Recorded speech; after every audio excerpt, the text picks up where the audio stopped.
Masechet Baba Batra, Daf Tzadik He. On va commencer par les 4 dernières lignes de Tzadik Dalet Amud Bet. Tashma Detane Ravin Barav Nachman. Lo et hamotar bilvad u mahzir, et la mahzir lo et kol harevain kulan. Alma echadebae ahdure kula mihdar. Regardez ce qui est écrit dans la Mishnah Daf Kuf Gimel Amud Bet, qui est la base de la question qu'on va étudier maintenant. Mais pour vous remettre dans le contexte, rappelons quelle est la recherche de la Gemara. Nous avions appris dans la Mishnah que celui qui vend du blé, alors l'acheteur doit être conscient que si dans ce blé, il y a des corps étrangers, comme par exemple des féculents qu'il n'a pas voulu acheter, ou bien même carrément des cailloux, de la terre. La mesure n'est pas la même pour les deux, mais en tout cas, c'est tout à fait naturel de trouver des corps étrangers dans le blé que l'on achète. À ce titre-là, il y a de facto une indulgence, une tolérance de la part de l'acheteur. Il ne peut pas venir réclamer au vendeur en lui disant « Écoute, j'ai mesuré, j'ai trié et j'ai vu que voilà, il y a des déchets là-dedans. » Jusqu'où va cette tolérance? Eh bien, elle est limitée à Rovakav, les CA. Pour une CA, on avait fait le calcul, c'est l'équivalent de 144 E. Imaginez-vous une caisse qui peut contenir 144 E. Cette caisse-là est pleine de blé. Mais dans ce blé, il y a des déchets que la Mishnah appelle tinofet, des déchets. Alors, tous ces corps étrangers, c'est pas du blé, mais lui, il a payé pour une CA de blé. Alors, il vient réclamer. La Mishnah nous a enseigné que jusqu'à Rovakav, les CA, c'est tolérable. Le vendeur n'est pas obligé de rembourser. Et l'acheteur ne peut pas réclamer. Mais si c'est au-delà de Rovakav, dans ce cas-là, oui, il est en droit de réclamer. Rav Huna est venu élucider cette question. Laquelle? Quand il réclame un remboursement ou du blé, parce qu'il a trouvé beaucoup de corps étrangers, plus que Rova les CA, est-ce que maintenant il peut réclamer la totalité du remboursement? Il faut tout réparer. Ou bien, le vendeur peut lui dire, écoute, s'il n'y avait que Rova Kav, d'ailleurs entre parenthèses, qui est-ce qui se souvient à quel volume correspond Rova Kav? En 9, je vous demande. Des œufs, bravo, 6 œufs. On avait dit que un cave égale 4 lugim. Un log, c'est un volume de 6 betsim. Donc un cave, c'est 4 fois 6, 24 œufs. Alors, Rova cave, un quart de 24 œufs, c'est 6 œufs. On tolère un volume de 6 œufs sur un volume de 144 œufs. 6 œufs de déchets, un volume de 6 œufs de déchets par rapport à un volume de 144 œufs de blé. On avait vu que c'était une proportion de 4% à peu près. En tout cas, la question, c'est de savoir quand le vendeur a exagéré, et on a trouvé beaucoup plus de tinofet, de déchets. Alors, l'acheteur vient excédé, irrité dans sa colère, il lui dit « Monsieur, tu m'as vendu beaucoup de déchets, et moi j'ai payé le prix du blé. Alors rembourse-moi. » Est-ce qu'il peut lui réclamer le remboursement de la totalité des déchets mélangés, ou bien non? Puisque la tolérance, elle va jusqu'à Rovakav, le volume de 6 œufs, il ne peut exiger le remboursement que du surplus, ce qu'il y a au-delà de 6 œufs. Mais il ne peut pas lui réclamer la totalité. C'était ça le débat. Rav Huna est venu nous apporter une lumière. Il nous a dit, à partir du moment où le vendeur a exagéré et il lui a vendu avec beaucoup plus de déchets que Rova Akav, dans ce cas-là, maintenant, il sera sanctionné selon une version qui disait que c'est une sanction. On avait vu deux versions.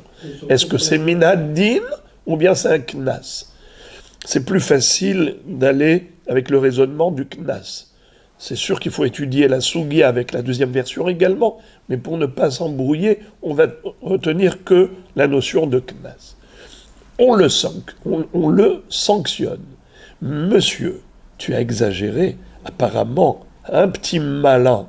Tu as rajouté dedans des déchets, tu t'es cru malin. Eh bien, un malin, malin et demi. Maintenant, non seulement qu'on ne va pas fermer les yeux sur le Rova Akav, mais tu vas payer, tu vas rembourser le Rova Akav, la totalité des corps étrangers n'ont pas lieu d'être ici, et tu vas payer pour la totalité, tu vas tout rembourser. C'est le Hiddush de Rav Huna. La Gemara, dans toute l'étude que nous avions déjà réalisée depuis quelques jours, la Gemara, soit elle adresse des objections à Rav Huna auxquelles il répond, soit au contraire, elle cite des références pour démontrer que Rav Huna a raison. C'est-à-dire, elle lui apporte une preuve. Mais à chaque fois, la Gemara réfute la preuve en disant non, on n'a pas de preuve pour Rav Huna. Il a certes raison, mais il n'a pas de preuve. Alors là encore, ce qu'on va étudier, c'est une référence que la Gemara cite en tant que preuve pour Rav Huna. Et alors, pour mieux comprendre cette preuve, cette démonstration, je préfère vous faire lire la Mishnah dans Daf Kuf Gimel Amud Bet, qui est la base de la Baraïta qui se trouve dans Kuf Dalet Amud Bet, et que la Gemara ici cite chez nous. Mais pourquoi c'est compliqué de comprendre? Parce que la Gemara n'a pas cité la Mishnah. Elle a emprunté un raccourci. Elle n'a cité que la Baraïta qu'on retrouve dans Daf Kuf Dalet, mais n'a pas cité la Mishnah de Daf Kuf Gimel. Alors si on lit que la fin d'une chose, on ne comprend pas. C'est pour cela que je vous invite à regarder la base du sujet. Lisons la Mishnah Daf Kuf Gimel Amud Bet. Bet kor afar ani mocher lecha. Mida bahevel pihet kol shehu yenake. Hotir kol shehu yahazir. C'est-à-dire, cette Mishnah traite du sujet d'une vente de biens immobiliers. Imaginons que Réhouven ait vendu à Shimon un champ agricole. Il lui a dit « Betkor afar ani mocher lecha » je te vends un terrain, un champ agricole, afar, de quelle surface? Bet kor. Kor, c'était la mida, la mesure la plus grande d'une surface de champ agricole. Yagodou ke esclave. Ke esclave. Kaf, c'est un corps. Je monte en haut, j'ai le yud, 10. Dans un corps, j'ai 10 efa. Yud, efa. Dans une efa, j'ai gimel sein. Dans une CA, j'ai vav kabin. Dans un kav, j'ai dalet login. Dans un log, j'ai vav betsim. Alors, dans ce cas-là, si dans un corps, il y a 10 efa, et dans une efa, il y a 3 sein, alors combien de CA y a-t-il dans un corps? 30 CA, 30 sein. Quel est le shi'ur en surface d'une CA? C'est-à-dire, si je prends une CA de blé et je veux semer ce blé dans une surface de champ agricole, quelle sera la surface de ce champ? Bet CA, où on peut semer une CA, c'est exactement 50 coudées par 50 coudées. Comment le sait-on? On a une référence. C'est que le Hatzar à Mishkan, le Hatzer du Mishkan, le parvis du sanctuaire, avait une mida de Bet Se'ataim. La surface était de quoi semer là-bas? De Se'im. Bet Se'ataim. C'est le shiro du Hatzer à Mishkan. Et c'est combien en longueur et largeur? La Torah elle-même nous dit que le Hatzer à Mishkan avait une longueur de 100 coudées, une largeur de 50 coudées. Si c'est cela, la mesure du Hatzer à Mishkan, 50 par 100, 100 par 50, eh bien, ça nous donne 5000 coudées carrés. 50 fois 100, c'est 5000 coudées carrés. 5000 coudées carrés, on peut semer là-bas combien de graines de blé? Eh bien, 2 séim. C'est quoi 2 séim? Rappelez-moi en volume. 2 fois 144 œufs. 288 œufs. C'est ça ce que je peux semer dans le Hatzer à Mishkan, dans la surface de Bet Se'ataim. La moitié, c'est Bet Se'a. Ça veut dire quoi la moitié? Eh bien, je coupe en deux. Au lieu d'avoir une longueur de 100 et une largeur de 50, je coupe les 100 en deux, ça me donne quoi? Un carré parfait de 50 par 50. 50 coudées de chaque côté. 50 fois 50, ça me donne combien de surface? 2500 coudées carrés. Voilà la surface de Bet Se'a. Maintenant, quand on dit Bet Kor, Bet Kor, je te vends une surface d'un corps. Alors, c'est combien? Eh bien, c'est ça, 50 par 50, multiplié par 30. Puisque dans un corps, il y a 30 sé'in, alors la surface d'un Bet Se'a multiplié par 30, c'est ça, la surface du Bet Kor. Ça donne combien en coudées carrées? Si on veut faire le calcul, on n'est pas obligé. On peut se tenir, de toutes les façons, d'ailleurs, c'est ce qu'on va dire à chaque fois. Bet Kor, c'est 30 CA. Bet Kor, c'est 30 CA. On va s'y tenir à ce langage. Mais juste pour imaginer, visualiser dans notre imagination la surface de ce terrain qui est 30 fois 2500 coudées carrées, ça nous donne 75 000 coudées carrées. 30 fois 2500. Alors, nous avons un grand champ agricole de 75 000 coudées carrés. Bet Kor, Shloshim Sea. Maintenant, la Mishnah, dans Daf Kuf Gimel, que je suis en train de vous faire lire, elle parle du cas suivant. Réhouven est allé acheter chez Shimon un champ qui fait Bet Kor. Il lui dit, vends-moi un Bet Kor, Mida Behevel. C'est quoi Mida Behevel? Une mesure qui est prise avec la corde. À l'époque, c'était comme ça qu'ils avaient des mètres. Aujourd'hui, on a le mètre. À l'époque, c'était des cordes. Par exemple, la corde, elle fait 10 mètres. Ben, c'est très simple. On prend la corde et on mesure. Tac, tac, tac, tac, tac. Une fois, deux fois. Une fois, c'est 10 mètres. Deux fois, c'est 20 mètres. Trois fois, c'est 30 mètres. Et c'est comme ça qu'ils avaient des mesures. Mida behevel. La mesure avec la corde. Et finalement, il s'avère, quand il lui a dit, tu me vends pour Bet Kor, Mida behevel. Ça veut dire stricto sensu, Bet Kor. Et puis finalement, il s'avère qu'il y a plus, ou il y a moins. Alors dans ce cas-là, quel est le din? Le din est qu'il doit lui rembourser s'il y avait moins, ou il doit lui rembourser, c'est-à-dire la différence s'il y avait moins, ou l'acheteur doit restituer au vendeur s'il y avait plus. Vu qu'ils ont précisé Mida Behevel, on veut que les mesures soient précises. Tolérance zéro. Regardez la Mishnah. Bet Kor afar ani mocher lecha Mida Behevel.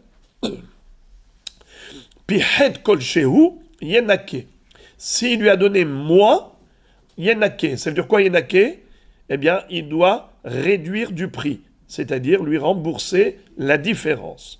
Hotir kol shehu yahazir. S'il y avait au contraire plus, dans ce cas-là, il faut qu'il lui rende, l'acheteur rend au vendeur. Ve'im amar hen haser hen yater, et si le contrat était que il lui vend à peu près bet-kor, à peu près, plus ou moins bet-kor, hen haser hen yater, il peut manquer un peu ou il peut y avoir un peu plus. Afilu pihet rovar lesea, hotir rovar lesea, higiro. Si le surplus, ou au contraire, le manque était de rovar lesea, dans ce cas-là, higiro, c'est toléré. Le mot higiro, ça veut dire ce qui lui est arrivé lui convient, lui correspond. Higiro, il ne peut pas réclamer. Quelle est la limite de la tolérance quand il dit à peu près? Quelle est la limite de la tolérance? Rovar lesea. Qu'est-ce que ça veut dire rovar? Qu'est-ce qu'on a appris la semaine dernière? Égal rovar. Oui, maintenant dites-moi, c'est quoi le mot rovar? Un quart de quoi? Bravo. Un quart de cave. Bien qu'on ne l'ait pas dit clairement, mais à chaque fois que la Mishnah nous dit rovar lesea, ça veut dire rovar cave lesea. Alors, rovar cave les betsea, c'est cela la proportion qui est acceptable. S'il y a eu un peu plus ou un peu moins, alors sur le bet-corps, il y a combien de CA dans un bet-corps? On a dit 30 CA. Pour chaque CA, on peut tolérer une marge de cave, rovar cave les CA, un peu plus ou un peu moins. Très bien. Yoter mikan, plus que cela, il y a assez heshbon.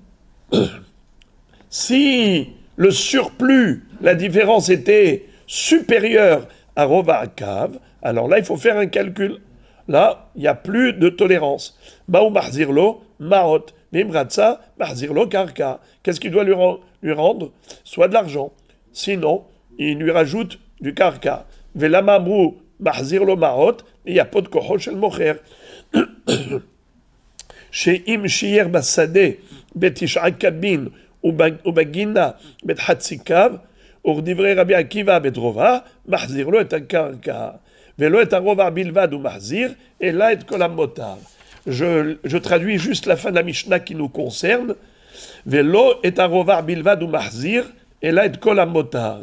Et ce n'est pas que le rova qui restitue, mais même tout le surplus. Tournez la page, s'il vous plaît, et regardez Dafkouf Dalet Amoudbet, la question de la Gemara. Alors, regardez en bas, on va dire les 8 dernières lignes. Velo et arova bilvad, mahzirlo, et l'aide kolamotar. Il ne va pas lui rembourser que le quart du cave, mais même le surplus. La Gemara dit klapelaya. Vers où tu vas? C'est-à-dire où on va là? C'est le monde à l'envers. On marche sur la tête et les pieds en haut. Tu as renversé la vapeur. Tu as dit, il lui rembourse non seulement le rova, mais il lui rembourse aussi le motard, le surplus. Mais c'est juste le contraire qu'il fallait dire. C'est juste le contraire qu'il fallait dire. Pourquoi? Parce que le rova, il y a mehila. On a déjà dit que quand il lui dit à peu près, alors il y a une tolérance. Quelle est la marge de tolérance? Rovar cave. Jusqu'ici, il pardonne. Mais si on va au-delà, s'il a exagéré dans le vol, dans l'escroquerie, parce qu'il lui a donné beaucoup moins, c'est-à-dire que le manque est supérieur à rovar cave. Dans ce cas-là, tolérance, 0. Alors, qu'est-ce qu'il doit le rembourser? Pas seulement le surplus, mais même le rovar cave. C'est comme ça que la Mishnah aurait dû dire. Mais qu'est-ce qu'elle a dit? Non seulement le rova, mais même le surplus. Mais ribono shel olam, c'est le surplus qui est condamnable. Il est condamné à cause du surplus, car le rova lui-même, en soi, n'est pas un chef d'accusation. Car si la marge elle était que d'un rova, on aurait dit mehila, puisqu'il lui a dit à peu près, il lui a pas dit juste, je veux mida behevel. Il lui a pas dit mida behevel. Au contraire, il lui a dit hen haser en yater. Alors dans ce cas-là, pourquoi la Mishnah te dit non seulement qu'il lui rend le rova, mais il lui rend aussi le motard. C'est juste à l'envers qu'il fallait s'exprimer. Il fallait dire non seulement le surplus, il lui restitue, mais même le rova lui-même, pour lequel il y avait une mehila, si c'était limité au rova, il y aurait eu mehila, il rend rien du tout. Mais maintenant, il faut qu'il rende. Pourquoi ? Parce qu'il a voulu l'escroquer de manière exagérée, excessive. Alors, non seulement qu'il rembourse le surplus, il rembourse aussi le rova. C'est ça ce que la Mishnah aurait dû dire. Mais elle a dit à l'envers. Alors, regardez ça. Tane, Ravin Barav Nachman, Lo et amotar bilvad mahzir lo, et la et kol arevaim kulan. Figurez-vous que Rabbi Barav Nachman a trouvé une braïta et il dit qu'il faut corriger la Mishnah. Et il dit, comment il faut corriger la Mishnah? Lo et amotar bilvad mahzir lo, et la et kol arevaim kulan. C'est comme ça qu'il faut lire. Il faut lire à l'envers pour être à l'endroit. Il faut dire non seulement qu'il doit lui restituer le surplus, mais il doit lui restituer même le rova. Il lui rembourse non seulement le surplus, mais même tous les revaim. Qui peut me traduire les mots et tous les revaim et tous les quarts. De quel quart on parle? Bravo. Tous les quarts de cave qui initialement étaient considérés comme étant tolérés, le surplus ou le manque était toléré à la limite d'un reva de cave, c'est seulement s'il n'y a pas eu exagération. Mais s'il y a eu exagération, alors maintenant on lui fait payer la totalité de la différence. Pas seulement le surplus, mais même tous les revaim, tous les quarts. Il y a Rabotai. Donnez-moi s'il vous plaît un chiffre. Monsieur Rabbi Matok, il y en a combien d'écarts? 30. Puisqu'on a dit qu'il y a dans un bête corps 30 CA, et la tolérance était un reva cave les bêtes CA. Donc dans un bête corps, il y a combien? 30 revaim. Very good. Je récapitule. La tolérance sur un bête corps, elle est de 30 fois un quart de cave. Mais si il s'est avéré qu'il a dépassé cela, c'est-à-dire que quand il lui a donné le quart et l'autre a fait venir un géomètre de la loi Carrez, et il a mesuré, et il a vu et constaté qu'il y avait ici un manque supérieur à 30 fois un quart de cave, alors maintenant, il faut qu'il lui rembourse la totalité de la différence. C'est-à-dire que comme si, puisqu'il lui a payé pour un bête corps, et que maintenant il s'est avéré qu'il lui a donné beaucoup moins qu'un bête corps, alors il doit lui rembourser la totalité de cette différence. Et on ne dit pas qu'il lui rembourse juste le surplus par rapport à un quart de cave. Non, kol arevaim kulam, tous les revaim, 30 fois un quart de cave. Pas seulement le surplus, mais même le rova cave, tous les rova cave. C'est-à-dire qu'il y a 30 fois un rova cave en moins, et encore plus que cela. Ce qu'il y a en moins, c'est supérieur à 30 fois reva cave. Donc il lui rembourse la différence déjà par rapport au motard, ce qu'il y a en plus, le surplus, et même tous les revaim. Fin de la Mishnah Braïta. À partir de là, on peut commencer à étudier aujourd'hui. Ça, c'était que l'introduction. Pour comprendre quoi?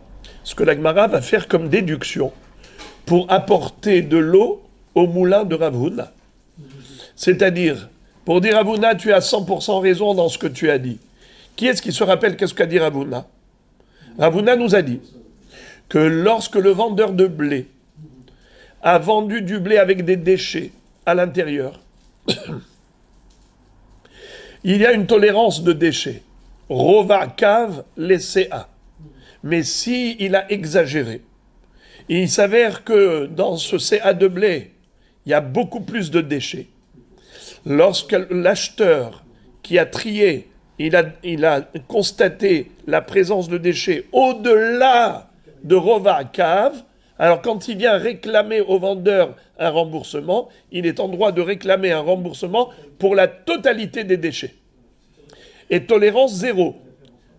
L'autre ne peut pas lui dire, écoute, s'il n'y avait que Rova cave, tu aurais été obligé d'accepter ces déchets. Maintenant, je te rembourse, ok, mais que sur le motard, que sur le surplus, je ne vais pas te rembourser aussi le Rova cave. Eh bien non. Ravuna dit, on le sanctionne. Puisque certainement ce petit malin, ce petit escroc, c'est lui qui a rajouté des corps étrangers, parce que ce n'est pas normal de trouver autant de corps étrangers mélangés au blé, alors on le sanctionne et on lui fait payer la totalité. Ok. Bravo Ravuna. Kol hakavod, on a trouvé une preuve pour apporter de l'eau à ton moulin. Tu as raison Ravuna. Et on va démontrer qu'il a raison. Et la Gemara va réfuter cette preuve. Elle va dire, Achiyashta, tu compares l'incomparable, ce n'est pas une preuve. Alors on va juste réfuter la preuve, mais ça ne veut pas dire que Ravuna n'a pas raison. Il a raison, mais on n'a pas de preuve. Tashma detane Rabin barav Nachman, lo et hamotar bilvad hu mahzir, et la mahzir lo et kol harevaim kullan. Cette citation, cette référence, qui est-ce qui peut me dire où est-ce qu'elle figure? Donnez-moi le daf dans ma Sechet Baba Batra où cette phrase-là, on retrouve cette phrase. On vient d'étudier ensemble. Kouf dalet amud bet. C'est de là-bas qu'on a repris cette phrase. Où le vendeur de Bet-Kor, qui finalement a donné beaucoup moins que Bet-Kor, et là-bas de quoi il s'agissait? Il lui avait dit, vends-moi un Bet-Kor, hen haser, hen yater. C'est quoi hen haser, hen yater? Que ce soit plus ou moins. C'est-à-dire, on lui a dit plus ou moins, pas stricto sensu, Bet-Kor.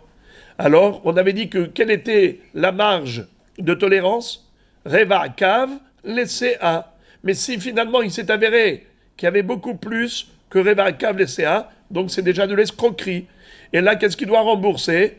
Pas seulement le motard, mais kol harevaim, tous les quarts de cave. Tolérance zéro. Alors, Alma, echadebari ahdure, kullah mehdar. Alors, la déduction de la Gemara est la suivante. Ça veut dire que, à chaque fois qu'on condamne quelqu'un qui est coupable, on le condamne à rembourser non seulement le surplus, mais même la base, même la totalité de la différence, même les Revaim.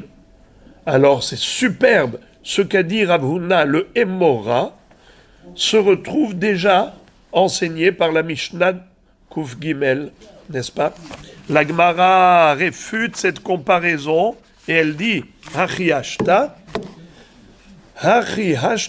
c'est comme ça que tu compares maintenant les choses, aucun rapport. Hatam, hen haser, hen yater amarle. Miu ravia lo hashiv, yoter mi ravia hashiv, de kevan de hazele letztaufe, betishat kabin, haviala ara hashivta, beape nafsha, vehadra. La réfutation de la Gemara est la suivante. Comment peux-tu comparer l'incomparable? Tu ne peux pas déduire une preuve au profit de Ravuna, en faveur de Ravuna, de cette Mishnah. Je vais te dire pourquoi.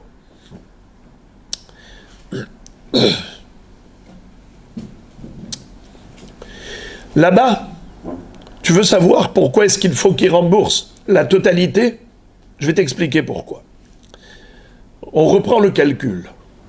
On avait dit que quand il lui a dit « Vends-moi un bête corps, et l'autre lui dit, je te vends un bête corps, mais à peu près un bête corps, pas précis, hen haser, hen yater, plus ou moins bête corps. Alors on a dit que là, il y a une tolérance. Et quelle est la limite de la tolérance? Rova kav, les CA. Rabotaille, si on fait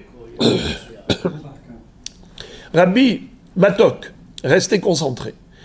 On a dit Rova kav, les CA. Sur un bête corps, c'est 30 CA. Ça fait combien de Rova kav? Bravo. 30 fois un quart de cave. Je vous demande maintenant, donnez-moi en cabine, dans l'échelle de mesure qui s'appelle cave, la totalité de 30 fois un quart de cave. Donnez-moi la surface en cabine. Ça donne combien? Vous avez compris ma question? Essayez de comprendre ma question. Donnez-moi un chiffre qui correspond à 30 fois un quart de cave. Faites la multiplication. 30 fois un quart. Mais en cabine, combien vous dites? Bravo. Alors, bravo. 30 fois un quart de cave, c'est 7,5. C'est très simple. Si vous prenez un quart multiplié par 4, Rabbi Matok, essayez de vous concentrer, sinon je vous apporte un verre de café. Attention, mais très fort. Alors concentrez-vous. 4 fois un quart, ça fait combien? 30 fois un quart, ça fait combien? 7 fois et demi. Exactement. Très bien. Bravo.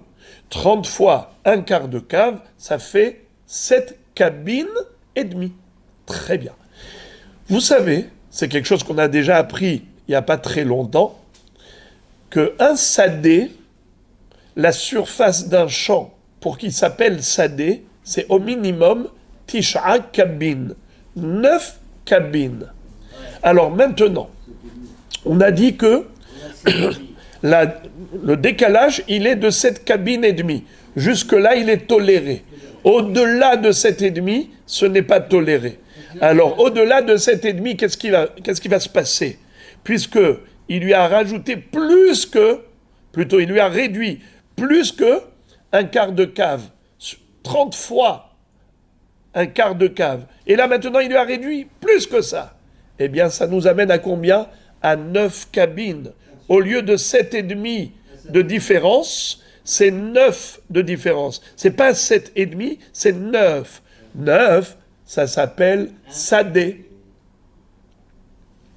Intolérable. Inconcevable. Que la différence entre ce qu'ils avaient prévu, ce qu'ils avaient conclu entre eux, tu vas me vendre un bête corps, à peu près bête corps. Alors le maximum de tolérance, c'est un quart de cave laissé A, c'est-à-dire 7 cabines et demie pour la totalité du bête corps. Mais si tu as été plus loin, tu as exagéré.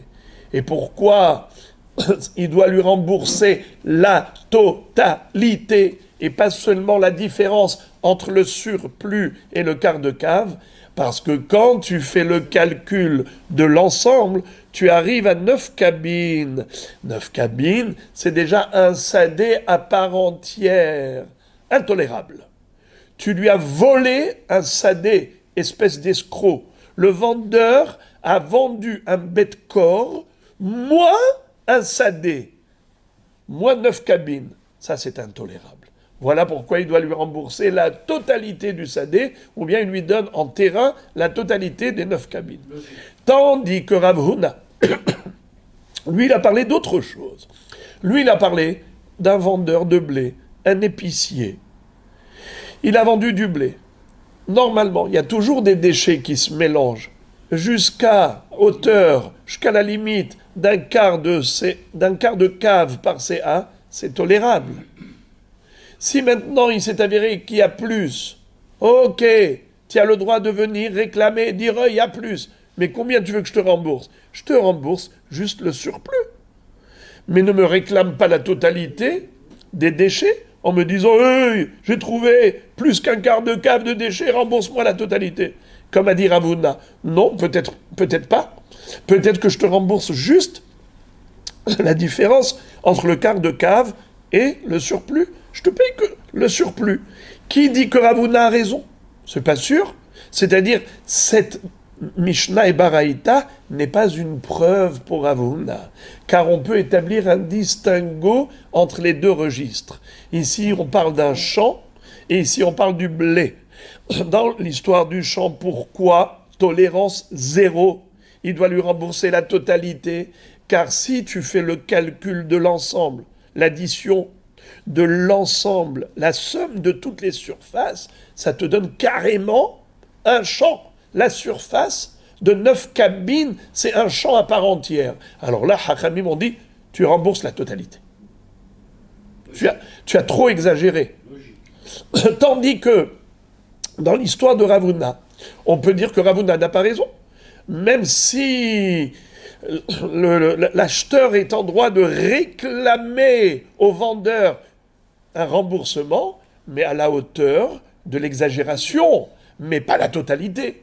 Car jusqu'à Rovar Cave, la présence de déchets, de corps étrangers, c'est toléré, c'est tolérable. Au-delà, c'est pas tolérable, bien ok, ce qui est intolérable, je te rembourse, mais pas la totalité. Donc on n'a pas de preuve pour Ravuna. Certes, il doit avoir raison, puisque c'est Ravuna, c'est un Emora, mais on ne peut pas dire que cette Mishnah est une preuve pour lui, car ce sont deux registres totalement différents. La Gemara tente encore une fois de lui apporter une preuve, et elle va la réfuter. Cette fois-ci, c'est plus facile, les amis. Maintenant qu'on a le système de réflexion, on a compris comment ça marche. Preuve, réfutation. Tashema, voici comment on peut, au travers de la référence suivante, déduire que Ravuna a raison. Qu'est-ce qu'elle dit, cette baraïta qu'on va citer? Vous la connaissez, cette baraïta, tout le monde la connaît. Pahot mishtut, haona'a pahot mishtut nikna mekah. Excusez-moi, j'ai mal lu. Haona'a, 2 points. Pahot mishtut nikna mekah. Yoter mishtut batel mekah. Shtut kana ou mahzir ona'a. Vous vous rappelez de cette halakha qui consiste à nous interdire l'escroquerie lors de la vente ou de l'achat. L'acheteur n'a pas le droit d'escroquer le vendeur comme le vendeur n'a pas le droit d'escroquer l'acheteur. Parfois, l'escroc, c'est qui? C'est le vendeur, en général, c'est le vendeur. Il te vend plus cher que ce que ça coûte. Beaucoup plus. Et parfois, c'est l'acheteur qui est un embobineur. Il vient et il voit un homme qui n'est pas un commerçant futé, il voit un homme naïf, par exemple. Je ne sais pas si vous avez ça, vous aussi, tout le temps, des papiers sur le pare-brise. Est-ce que tu veux vendre ta voiture? Voici mon numéro de téléphone. Vous voyez, comme ça, En fait, au début, j'étais flatté. J'ai dit, tiens, ma voiture, elle plaît tellement. Après, je vois plusieurs fois, et je vois que c'est la même écriture avec des numéros de téléphone différents. Eh bien, je me suis dit, ça doit être un agent commercial qui cherche à acheter, à revendre, et donc, certainement, il joue comme ça. Sur toutes les voitures, certainement, il doit coller des petits papiers comme ça, et c'est comme ça qu'il vit, qu'il travaille. Alors, qu'est-ce qu'il fait? J'imagine. Après, il va venir vous dire, ah, tu veux me vendre ta voiture? À quel prix? Il va vous dire, mais tu vois ici des égratignures, tu vois ici c'est un peu tordu, tu vois ici c'est cabossé, et il va te casser le prix, te saper complètement le prix, et ça veut dire, c'est un acheteur qui est un embobineur et qui essaye d'escroquer le vendeur. Là, aussi, la Torah nous interdit d'escroquer. Le pasouk. Vechi timkeru mimkar la'amitecha. Okano miyad amitecha, altonu ish et amito. Lorsque vous achetez ou vous vendez, n'escroquez pas.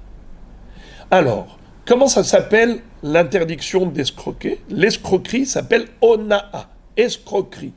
Ona'a, 2 points. Quelle est la halakha? La halakha est la suivante. Yoter mishtut, shtut pahot mishtut. Shtut, c'est un sixième. C'est ça le barème.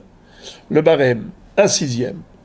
Et vous vous rappelez que un sixième, c'est pas 10 shekels sur 60 shekels, c'est-à-dire un produit qui vaut 60 shekels, faut pas le vendre à 70 shekels.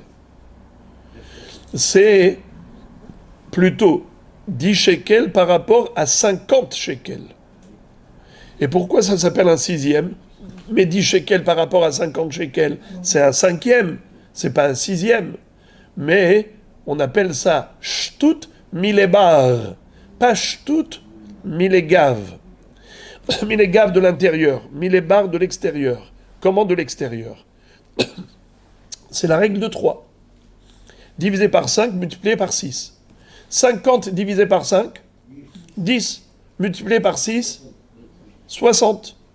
Alors, sur 60, combien c'est 10? C'est un sixième.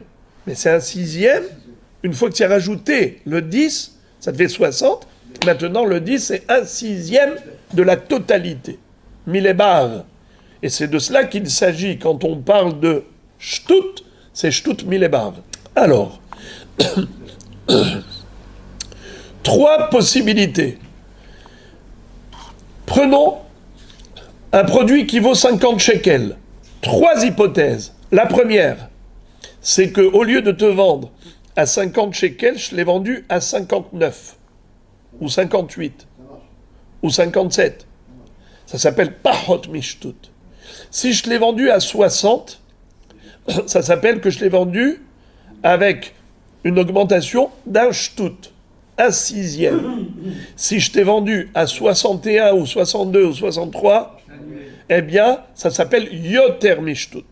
La différence, elle est plus qu'un sixième. Quelle est la halakha? La halakha est la suivante. Si c'est moins que shtut, je t'ai vendu par exemple à 59 maximum, alors non seulement que la vente est valide, le vendeur n'a même pas besoin de restituer les 9 shekels en plus. On dit mehila. Non seulement que le mekar kayam, il n'a même pas besoin de lui rembourser la différence entre 50, qui est le prix initial, et les 8 ou 9 de plus. Pourquoi? Car c'est pahot mishtut. Mehila. Shtut, kana ou marzirona. Si c'était un shtut, c'est-à-dire au lieu de 50, il lui a vendu à 60, alors on dit le marché est conclu, mais il doit lui rembourser les 10. Il n'y a pas de mehila. S'il lui a vendu à 61, donc il y a plus que shtut d'écart, 11 ou 12, dans ce cas-là, batel mekah. La vente est caduque. C'est le din de Hona'a. Très bien. Alors regardez maintenant la Gemara, ce qu'elle veut déduire comme preuve pour Rav Huna. De là, la Gemara veut démontrer que Rav Huna a absolument raison.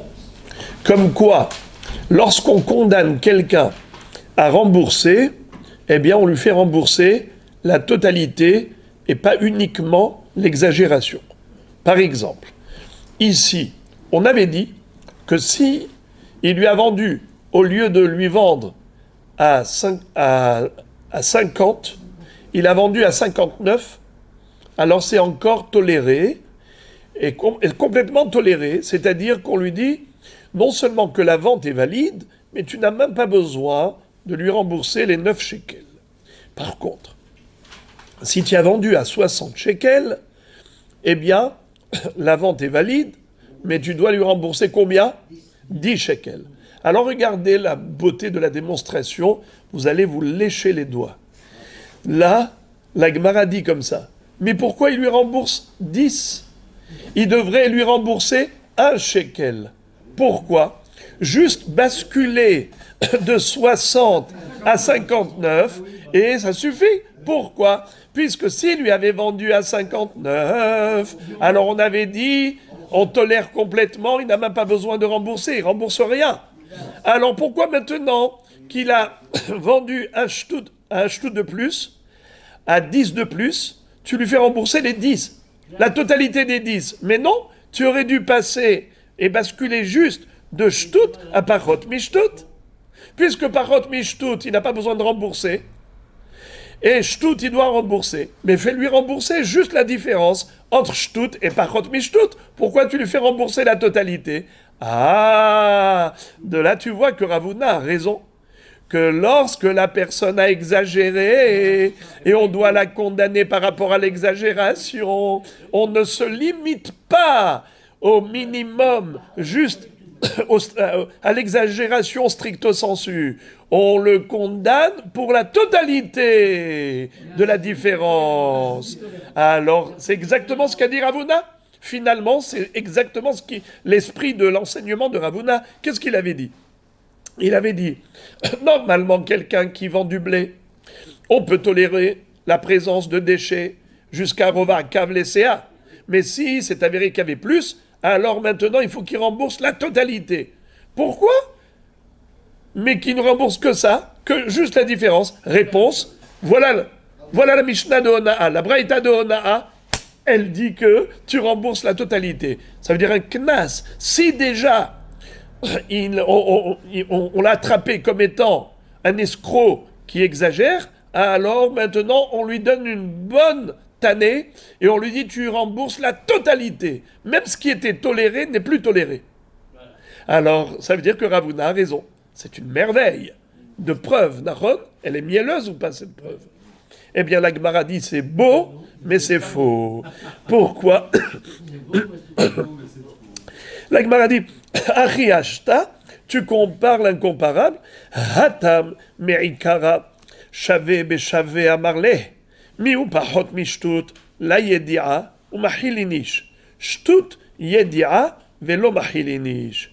Yater mishtut mekah ta'uthu ou batel mekah.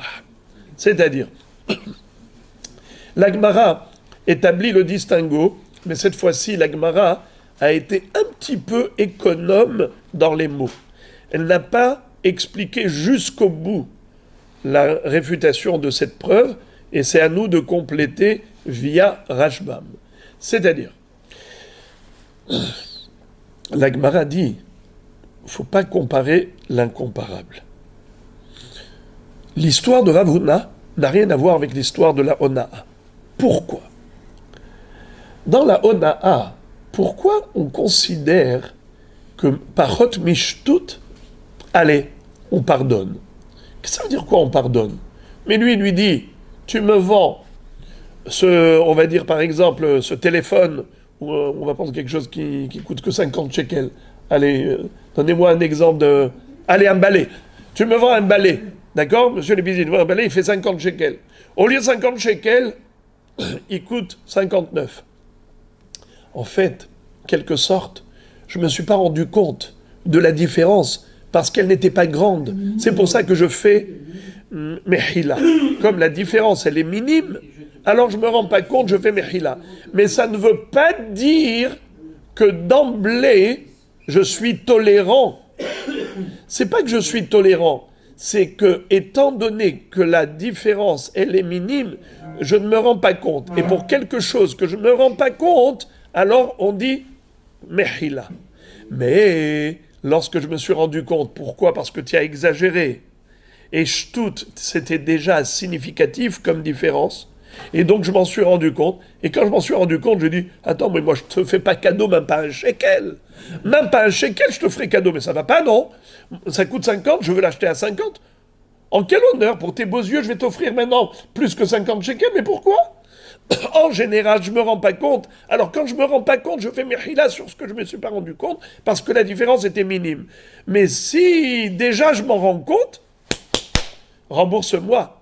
C'est-à-dire que maintenant que tu as exagéré, alors forcément je me suis rendu compte. Et si je me suis rendu compte, je te fais mehila sur 0. Tandis que dans l'histoire de Rav Huna, entre parenthèses, la Gemara ne l'a pas dit, mais c'est le Rashbam qui nous aide à compléter la Gemara. Dans l'histoire de Rav Huna, de quoi il s'agit? De présence de corps étrangers dans le blé. Ça, c'est quelque chose de normal. Il n'a rien fait de mal, le pauvre. Lui-même, quand il a acheté avec des mélanges dedans. Nahon. Donc, on sait que c'est comme ça. C'est comme si les corps étrangers, c'était du blé. C'est pas de l'escroquerie. C'est comme ça. Quand tu me vends au lieu de 50 à 50, 51, 52, 53, c'est de l'escroquerie. Seulement, je fais mehila. Tandis qu'ici, quand il y a des corps étrangers, c'est pas de l'escroquerie. La tolérance, elle est par rapport à la réalité de la vie. C'est ça la vie. C'est que c'est jamais du pur. Quand vous achetez quelque chose, c'est pas toujours ultra net. C'est du net, c'est du brut. Il y a toujours des petits mélanges. Et on sait que c'est comme ça. On est mohel, mais on est mohel dans l'esprit même du commerce, c'est comme ça. Tu m'as pas escroqué. Toi-même, tu l'as acheté comme ça. Donc, tu me l'as revendu comme ça. Et c'est comme ça la vie. D'accord ? Donc, étant donné que la tolérance vis-à-vis du déchet présent dans le blé, c'est une tolérance qui fait partie des règles commerciales, parce que c'est pas de l'escroquerie, c'est comme ça que le blé est. Alors, dans ce cas-là, on aurait pu penser, mais mettre autrement. Pour la Onaa, lorsque je me suis rendu compte, parce que tu as exagéré, tu as rajouté jusqu'à Shtout, alors je te réclame la totalité, parce que je n'ai aucune raison de te faire cadeau, n'a pas un shekel. Je te réclame la totalité du remboursement, les 10 shekels. Tandis que pour le blé, on aurait pu penser autrement. Ce qui est exagéré, ce qui est excessif, comme présence d'éléments étrangers, de déchets, alors je te demande de me rembourser. Mais à quelle hauteur ? À la limite de l'acceptable, mais ce qui est acceptable est acceptable. On n'a pas de preuve pour Ravuna. Même si Ravuna a raison, mais il n'a pas de preuve, car ce sont deux registres différents. Là, on est dans la Onaa, par rapport à l'argent, le prix, et là, on est par rapport à la présence de corps étrangers. C'est pas pareil. Car dans la Onaa, le prix, c'est toi qui décides le prix. Tu m'as rajouté, t'es un voleur. Tandis qu'ici, t'es pas un voleur. La présence de déchets, c'est quelque chose de naturel, c'est pas un voleur. Alors peut-être que Béhémet, il n'est pas en droit de lui réclamer un remboursement pour la présence de ces déchets, même en dessous du cave. C'est ce qu'on aurait pu dire. C'est pour ça que Ravuna, il te dit le contraire, mais il n'a pas de preuve. Ravuna te donne la halakha, il dit, il peut réclamer la totalité du remboursement, même par rapport aux déchets acceptables. Et on va terminer avec la dernière preuve que la Gemara veut apporter à Ravuna, et pareil, elle réfute. Regardez. Tashma. Hamekabel sadeh mehavero lita, hareze mekabel alav eser bouriot lemea. Yoter mikan, megalgelin alav et akol. C'est quoi l'histoire ? C'est encore une affaire de business. Un employé et un employeur. Le propriétaire du terrain a engagé, a enrôlé un ouvrier agriculteur pour planter des arbres dans son champ, dans ce terrain. Alors, qu'est-ce qui s'est passé ? Amekabel sadeh mehavero. Lita. Qu'est-ce que ça veut dire ? Il lui a dit, regarde, dans ce champ-là, je voudrais en faire un verger. Pour l'instant, c'est un champ vierge, transforme-le en verger. Alors tu vas me planter des arbustes. Tu vas me planter plein d'arbustes. D'accord ? Et il s'avère finalement qu'il y a des arbres de mauvaise qualité qui ont été stériles. Au lieu d'être des arbres fruitiers, producteurs de fruits, il y en a qui n'ont rien donné. Alors maintenant, le propriétaire du champ vient voir l'agriculteur. Il dit, dis-moi, tu te moques de moi ou quoi ? Tu vois pas cet arbre ? Il n'a pas donné de fruits. Cet arbre, pas donné de fruits. Alors, quelle est la halakha dans ce cas ? La halakha est la suivante. Il y a une tolérance. Pas tous les arbres sont de bonne qualité, et c'est quelque chose qui est naturel. On ne peut pas exiger de l'agriculteur la perfection au niveau de la production. Il faut qu'il y ait au moins 90% de réussite. S'il y a 10% seulement d'échecs, c'est acceptable. Amekabel sadeh mehavero lita, hareze mekabel alav, eser boriot lemea. Il faut accepter 10 arbres stériles sur 100 arbres fertiles. Yoter mikat. Mais si c'est avéré qu'il y en a plus, des arbres stériles, mais galgelin alav et hakol. Qu'est-ce que dit la Baraïta? Il doit rembourser la totalité. C'est-à-dire quoi? Il va rembourser les 100 arbres? Non, il va rembourser les 11. Par exemple, au lieu d'avoir 10 arbres ou 9 arbres qui étaient de mauvaise qualité, il y en a 11. Il y en a 11. Alors il rembourse, est-ce qu'il rembourse 1 ou bien il rembourse 11? On aurait dit qu'on accepte 10. Mais Galgelin alav et hakol. Si déjà on ouvre le dossier, il rembourse la totalité des 11. Alors à Botaï, ça correspond à qui? Qui déjà avait donné ce beau ridouche? Ravuna qui avait dit que lorsque le vendeur de blé, à qui on toléré la présence de déchets jusqu'à Rova Kavle CA, finalement on a trouvé qu'il y avait plus, alors, mais Galgelin alav et hakol, on le condamne à rembourser la totalité de la différence. Eh bien voilà, il a raison. La Gemara dit, c'est beau, mais c'est faux. Pourquoi? Aucune comparaison. Amar Ravuna Berede Rav Yoshua, Kol Yater Mikan, Kebal Dita Mitehila Dami. Qu'est-ce que ça veut dire? Étant donné que il y a plus que 10 arbustes, alors maintenant on est déjà dans un champ à part entière. C'est comme s'il lui avait dit, plante-moi un verger dans ce petit champ. Et l'autre, qu'est-ce qu'il lui a fait? Que des arbres stériles. Alors dans ce cas-là, c'est sûr qu'il doit rembourser. D'accord? Le deal n'a pas été assumé. Alors, étant donné qu'il y a plus que 10 arbres de stériles, alors désormais, c'est comme Keba Lita Mitehila. C'est comme si, d'emblée, il était venu, et le Khatila, maintenant, il doit planter ici des arbustes pour transformer ce champ, un sadé, en verger. Il n'a rien fait. Rien de bon, rien n'a produit. Alors c'est sûr qu'il est en droit de lui réclamer la totalité. Voilà pourquoi il lui réclame maintenant la totalité. Car une fois qu'on arrive à un tel ratio, une telle proportion de dégâts, c'est-à-dire plus que 10 arbres sur 100, alors c'est déjà considéré comme un sadé à part entière, il est en droit de lui réclamer la totalité. Tandis que dans l'histoire de Ravuna, de quoi on parle? Du blé. Et là-bas, la présence de déchets, c'est quelque chose de naturel. Alors, il n'y a rien de mal. C'est pas comme quelqu'un qui vient et qui lui dit vends-moi un quart de cave, il lui a donné un quart de cave de déchets. Non, là-bas, c'est normal que dans une CA de blé, qu'il puisse y avoir un rova cave, et donc il ne peut pas lui réclamer. S'il a exagéré, peut-être qu'il peut lui réclamer que le surplus. Qui te dit qu'il peut réclamer la totalité, comme a dit Ravuna? On n'a pas de preuve. Preuve, il n'y a pas, mais évidemment que Rav Huna Gadol, Rav Huna a raison. Mais on ne peut pas dire qu'il a une preuve à partir de là.